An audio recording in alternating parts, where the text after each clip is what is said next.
আসসালামু আলাইকুম, কেমন আছেন সবাই? আল্লাহর অশেষ রহমতে আশা করি সবাই খুব ভালো আছেন। অনেক দিন পরে আমি আপনাদের সাথে একটি সুন্দর ডিজাইনার ড্রেস শেয়ার করতে চলে আসলাম। দেখেন, একটা স্মোকি ড্রেসে আমি পার্ল বসিয়ে সুন্দর একটা ডিজাইন করেছি। তাই ভাবলাম চলেন আপনাদের সাথে শেয়ার করি। চলুন সম্পূর্ণ ভিডিওটি দেখে আসি। এই দেখেন, যার জন্য ভিডিওটা তৈরি করতেছি তার অবস্থা দেখেন। যখনই দেখবে আমি কাজ করব তখন সেই কাজ যে জামা থাকবে বা কোনো কাটিং করা কাপড় থাকবে তার উপরে উঠে বসে থাকবে। এখন দেখেন, আমি একটা স্মোকি ড্রেস তৈরি করে নিয়েছি লাল কালারের। স্মোকি ড্রেসগুলো দেখতে খুব সুন্দর হয়। প্রথমে ভাবছিলাম এখানে হাতের কাজ করব সুই সুতা দিয়ে, কিন্তু পরবর্তীতে মনে হলো পুঁতির কাজগুলো করলেও খুব ভালো লাগবে, যেহেতু আমার হাতে একটু সময় কম ছিল। আর স্মোকি ড্রেসে অনেক বেশি কুচি হয়, এখানে একটু কুচি কম, কারণ কাপড়টা একটু কম ছিল। আমি স্মোকি ড্রেসে পার্লগুলো বসিয়ে নিয়েছি। আপনাদেরকেও দেখাবো কীভাবে আমি কাজটা করেছি। কিন্তু দেখেন, পার্লগুলো বসানোর পরে কিন্তু অনেক সুন্দর লাগতেছে। যেহেতু লাল কালারের উপরে সাদা কালারের এই পার্ল বলেন বা পুঁতি বলেন এগুলো ব্যবহার করেছি, তার জন্য অনেকটা ফুটেছিল। এবং এগুলো টপস জাতীয় বা একটু ছোটো বাচ্চাদের বা বড়দের ড্রেসও করা যায়। আর আমি একটা করে লেয়ার করেছিলাম পার্লের। আপনারা চাইলে অনেকগুলো লেয়ার করতে পারবেন। যত বেশি লেয়ার দেবেন দেখতে তত বেশি সুন্দর হবে। বাট আমার কাছে সময় সংক্ষেপ ছিল, এই জন্য আমি এভাবেই করেছি। আর স্মোকি ডিজাইনটা আমি কীভাবে করেছি সেটা যদি জানতে চান তাহলে কমেন্টস করবেন। পরবর্তী কোনো ভিডিওতে আমি অবশ্যই দেখাবো সেটা। এভাবে স্মোকি ড্রেসগুলো খুব বেশি চলছিল, কিন্তু করাটা একটু কঠিন। আমি সেলাইগুলো কয়েকটা ধাপে ধাপে করে নিয়েছি। যেহেতু নিজেই আমি টেইলর, তার জন্য সেলাইও করে কমপ্লিট করে নিয়েছি। তখন আসলে ভিডিওটা করতে খেয়াল ছিল না। যদি আপনারা দেখতে চান পরবর্তীতে অবশ্যই আমি আপনাদের সাথে শেয়ার করবো অন্য কোনো ভিডিওতে। এখন দেখেন আমি পার্লগুলো কীভাবে করে নিচ্ছি। স্মোকি ড্রেসে যে প্রত্যেকটা কুচি, সেই এক একটা কুচির মাঝে যে গ্যাপটা আছে ওই গ্যাপে আমি একটা করে পার্ল দিয়ে নিচ্ছি, এবং লাল সুতা দিয়েই কিন্তু আমি সেলাই করে নিচ্ছি। যদিও পার্লগুলো আপনার সাদা, কিন্তু লাল সুতা দিলে হবে কি কাপড়ের সাথে এটা মিশে যাবে, দেখতেও ভালো লাগবে। যে গ্যাপটা আছে প্রত্যেকটা গ্যাপে আমি একটা করে পার্ল দিয়ে সুই সুতা দিয়ে সেলাই করে নিচ্ছি। এভাবে একটা কুচি থেকে আরেকটা কুচির দিকে আমি এগিয়ে যাচ্ছি। দেখতে পাচ্ছেন যে আমার অধিকাংশ কাজটা কিন্তু আমার আগেই হয়ে গেছিলো। এখন আপনাদের দেখানোর জন্য আমি এই কাজটুকু করে নিচ্ছি। সুই আমি একটা করে পার্ল গেঁথে নিচ্ছি, আর একটা করে কুচির মাঝে আমি পার্লটা দিয়ে একটু টাইট করে সেলাই করে দিচ্ছি।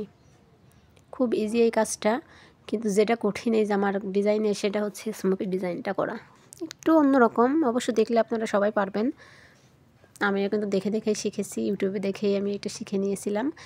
তারপরে এখন মনে হলো যে সুই সুতার কাজ করতে গেলে অনেক বেশি সময় লাগবে, তাহলে একটা কাজ করি, আমি এখানে পার্লগুলো বসিয়ে কাজ ডিজাইনটা করে নিই। সেই অনুযায়ী ডিজাইনটা করতেছি। এই যে একটা পার্ল বসাচ্ছি, একটা করে কুচির ভিতর গেঁথে দিয়ে আবার সামনে এগিয়ে যাচ্ছি সুই সুতা নিয়ে। এভাবেই কাজটা করতে হবে। আশা করি আপনারা বুঝতে পারতেছেন। জানি না এই ডিজাইনটা আপনাদের কাছে কেমন লাগবে, বাট আমার কাছে খুব ভালো লেগেছে, তাই ভাবলাম আপনাদের সাথে শেয়ার করি। অনেক দিন বিভিন্ন ব্যস্ততার জন্য আপনাদের সাথে ভিডিও শেয়ার করতে পারি না, তাই আবারও চলে আসলাম ভিডিওটা শেয়ার করতে। আপনারা যদি ইউটিউবে দেখে থাকেন অবশ্যই আমার চ্যানেলটা সাবস্ক্রাইব করবেন, আর যদি ফেসবুকে দেখে থাকেন অবশ্যই ফলো দিবেন। এই ধরনের হাতের কাজগুলো আরও দেখতে চাইলে কমেন্টস করবেন আমার চ্যানেল এবং পেজের পাশেই থাকবেন।